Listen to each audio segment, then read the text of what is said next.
اعوذ باللہ من الشیطان الرجیم، بسم اللہ الرحمن الرحیم۔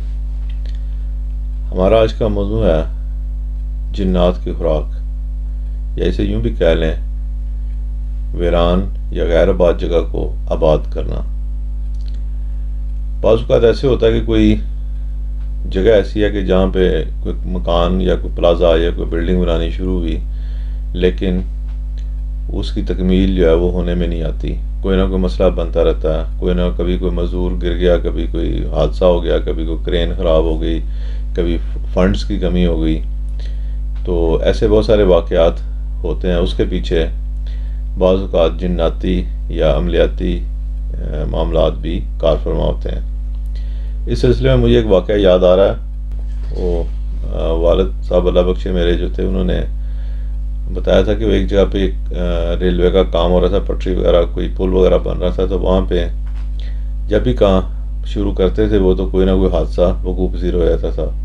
اس زمانے کی جو کرینیں جس طرح کی بھی ہوتی تھیں وہ ایک آدھ دفعہ خراب ہو گئی، مزدور ایک آدھ وہاں پہ ایسی اچانک حادثاتی طور پہ فوت پا گئے، اور کوئی نہ کوئی رکاوٹ جو تھی نا وہ کام میں پڑتی رہتی تھی، جس کی وجہ سے کام جو تھا نا وہ ایک جگہ پہ سٹک ہو گیا تھا، آگے چل نہیں رہا تھا۔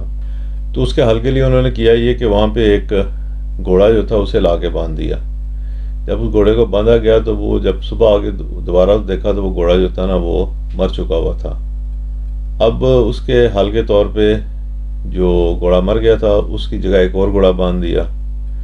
اب وہ گھوڑا بھی 2-1 دن کے بعد مر گیا۔ اس طرح تقریباً یک کے بعد دیگرے کوئی 7-8 گھوڑے جو تھے وہاں پہ چینج کیے گئے، جو کہ آہستہ آہستہ کوئی 4 دن کے بعد، کوئی 5 دن کے بعد، کوئی ہفتے کے بعد وہ مرتے رہے، اور اس کی جگہ جو بھی تھی وہ ریپلیسمنٹ کی جاتی رہی۔ حتیٰ کہ جو آخری گھوڑا تھا، 7واں یا 8واں گھوڑا جو تھا وہ بچ گیا، اور ہفتہ 10 دن تک اس کو کوئی حادثہ پیش نہ آیا۔ اب جو بچا ہوا گھوڑا تھا اس کو وہاں سے علیحدہ کرنے کے بعد دوبارہ وہاں پہ پٹری بچھانے یا جو بھی پل شل وہاں بن رہا تھا اس کا کام شروع کیا گیا، تو وہ سارا جو تھا معاملہ اب بخیر و خوبی انجام پا گیا، اور جو بھی اس جگہ پہ جناتی اثرات تھے یا سحری اثرات تھے وہ ان کا خاتمہ ہو گیا۔ اس میں ہوتا ہے کہ بعض اوقات کسی جگہ پر کوئی چیزیں کسی درخت کے نیچے یا کسی اور جگہ پہ یا راستے میں کوئی چیزوں نے اپنا بسیرا کیا ہوتا ہے۔ اب جب آپ اسے تنگ کرتے ہیں یا اس جگہ کو استعمال میں لانے کی کوشش کرتے ہیں تو وہ چیزیں رکاوٹ پیش کرتی ہیں۔ اب ان کی رکاوٹ بعض اوقات قوی ہوتی ہے اور بعض اوقات غیر قوی ہوتی ہے۔ اگر تو غیر قوی ہوگی تو چھوٹے موٹے مسائل کے بعد وہاں پہ کنسٹرکشن یا تعمیر یا جو بھی کام ہونا جا رہا ہے وہ شروع ہو جائے گا۔ لیکن اگر وہاں کوئی اثرات زیادہ شدید ہیں، جناتی اثرات ہیں، یا کوئی بزرگ وہاں پہ چلہ کشی کرتے رہے ہیں، یا کوئی اور اس طرح کا کوئی اسیب ہے وہاں پہ سخت قسم کا، تو وہ چیزیں وہاں پہ کنسٹرکشن یا جو بھی کام کیا جا رہا ہوتا ہے وہ وہاں پہ نہیں ہوتا، یا اس میں بہت زیادہ رکاوٹ یا پریشانی یا جانی مالی نقصان ہوتا ہے۔ تو اس کا حل وہی ہے جو میں نے مثال میں شروع میں بیان کیا۔ ایسا کوئی بھی مقام ہو جہاں پہ کسی نہ کسی وجہ سے آپ اس میں کنسٹرکشن نہ کر پا رہے ہوں۔ اب لاہور میں دیکھیں نا تو لاہور میں ہمارے یہاں بہت سی بلڈنگز ایسی ہیں کہ جہاں جو کافی عرصے سے زیر تعمیر ہیں اور وہ کسی نہ کسی وجہ سے نہیں بن پاتی۔ اب اس میں جو مالک ہوتے ہیں ان کے بھی اپنے ہوتے ہیں مسائل، یا سوچ بھی ہوتی ہے یا رویے بھی ہوتے ہیں کہ وہ ان چیزوں کا علاج کرنا چاہ رہے ہیں یا نہیں چاہ رہے، یا جن سے وہ علاج کروا رہے ہیں تو وہ علاج میں کتنے خود ایکسپرٹ ہیں۔ کیونکہ جس طرح عاملوں کی درجہ بندی ہے، یا کسی بھی انجینئرنگ میں دیکھ لیں وہاں پہ بھی آپ کو مہارت، کوئی کم مہارت والے، کوئی کم تعلیم یافتہ، کوئی زیادہ مہارت والے، کوئی زیادہ تعلیم یافتہ ملیں گے۔ اسی طرح روحانی علوم میں بھی یہی معاملہ ہے۔ یہ نہیں ہے کہ سارے عامل جو ہیں وہ بڑے ایکسپرٹ ہوں گے اور سارے عامل جو ہیں وہ بیوقوف ہوں گے۔ ہر ایک کی اپنی ریاضت ہے، ہر ایک کا اپنا تجربہ ہے، ہر ایک کی اپنی ہمت ہے۔ ہمت میں نے اس لیے کہا کہ ان کاموں میں ہمت کی بھی بڑی ضرورت ہوتی ہے۔ بعض اوقات آپ کے پاس علم ہوتا ہے لیکن ہمت نہیں ہوتی، تو پھر بھی ناکامی جو ہے نا وہ گلے پڑ جاتی ہے۔